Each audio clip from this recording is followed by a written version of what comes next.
1995. And face north. One exit to Brown Boulevard. And so I make another right. We got enough seats for Boulevard. Yeah. And one make it right to the.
Please be seated.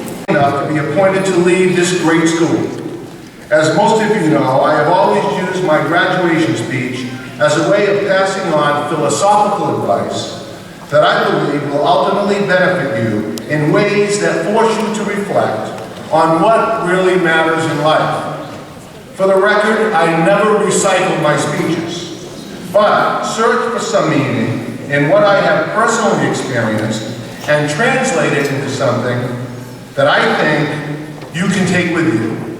In fact, I often struggle over what theme I will deliver, as this is my last opportunity to address you as a group, and I want that to be special. This year, I decided to write you a poem of wisdom, and I reserve the right to compose poems, as I am a former high school English teacher. The title of the poem is I Tend to Think, and it has 13 messages in it. And although there is no rhyme to it, I believe it is filled with reason. I tend to think. I tend to think we beat ourselves up more than we should sometimes, and feel the whole weight of the world is on our shoulders. The reality is that life is complex, and we might need to take a step back, redirect, and maintain focus on bite-sized concerns rather than taking on huge issues simultaneously. I was once given advice that it's easier to resolve our problems when we put them in separate baskets rather than grouping them together where they can become overwhelming and insurmountable. Let's try to not dramatize small things, but rather focus on what is really important and disregard the rest. I tend to think we are quick to pass judgment on other people. We need to work toward ensuring that our own windows are clean, so that we can get a clear picture of what is actually around us and not tainted. Sometimes first impressions can be deceiving and turn out to be completely inaccurate. This also goes for trying to change others and their beliefs versus accepting them for who they are and for what they are. Offering support and guidance to one another is one thing. Trying to control others is often futile and frustrating. I tend to think that we are lured into believing that our little choices in life affect the big picture or don't affect the big picture, when in fact every choice we make dictates the future of our life.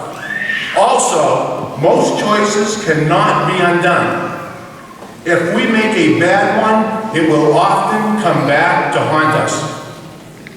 I tend to think that sometimes we value the wrong things. As comfortable as they make us, no beautiful house, fancy car, nice clothes, or a high-paying job defines happiness. This thinking is usually triggered by an innate selfishness that lies within us.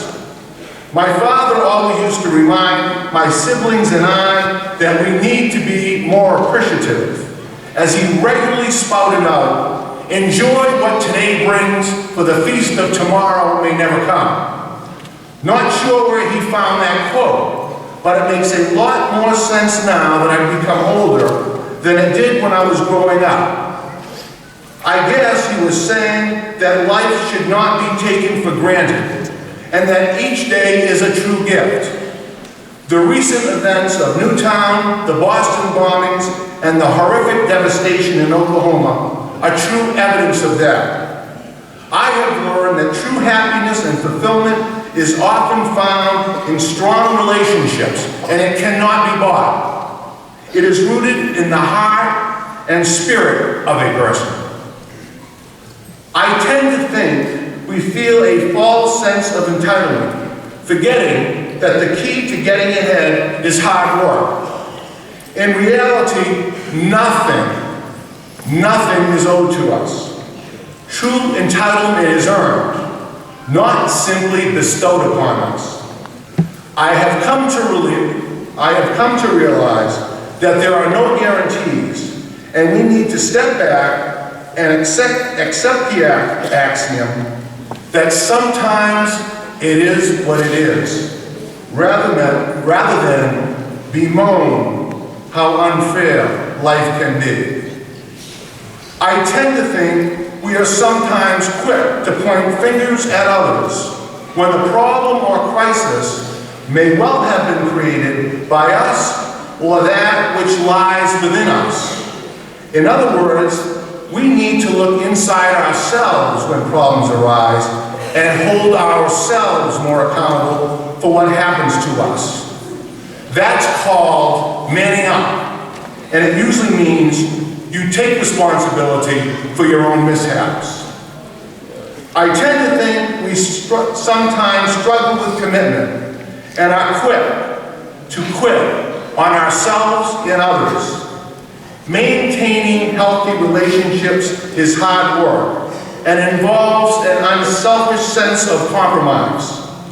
My wife often reminds me, it's not always about you, John. And as much as I hate to admit it, she's right.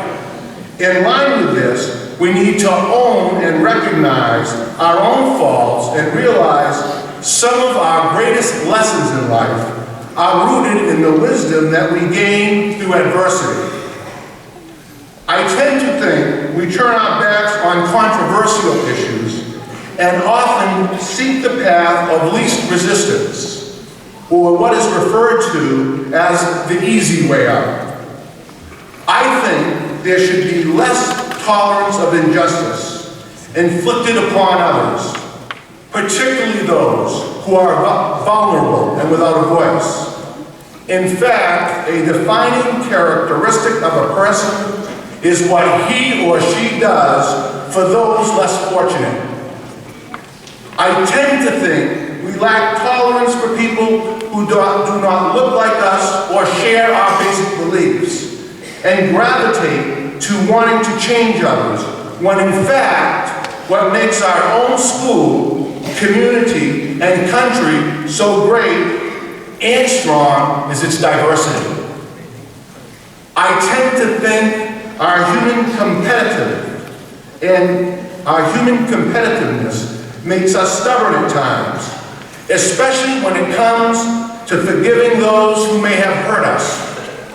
We need to mend fences while loved ones are alive and breathing, not after they pass. That kind of guilt is not easy to live with. I tend to think that despite its obvious value and popularity, social media is eroding healthy and much-needed human contact. I worry that we simply don't sit down and talk the way we used to. Sometimes it's just too easy to hide behind a tweet, an email, or a posting. I worry about that. I tend to think we don't tell other people we care about them, value them, and love them enough. I think we need to praise people more and criticize them less. Affirmation is the key ingredient in building self-esteem and self-worth. Let's try looking for good in one another and building off people's strengths rather than beating them down over their frailties.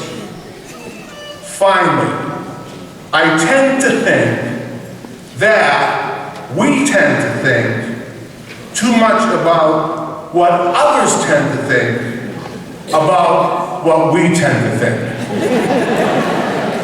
What do you think? And Nova, we do the right thing.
year's class has 198 honor graduates, which is almost 40% of the entire senior class.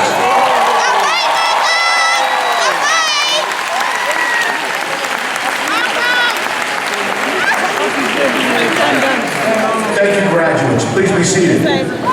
Martinez.